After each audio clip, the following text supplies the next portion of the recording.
Berikut cara menghidupkan mesin bubut manual. Yang pertama, putar tombol on off ke arah kanan sampai lampu indikator menyala.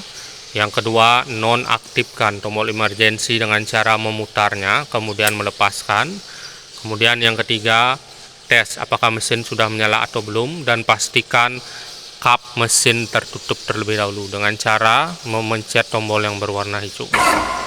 Oke, sudah nampak bahwa mesin menyala. Tombol yang berwarna hijau yang bagian bawah ini adalah untuk coolant, itu tidak perlu dihidupkan. Sekali lagi, tombol coolant yang berwarna hijau ini tidak perlu dihidupkan.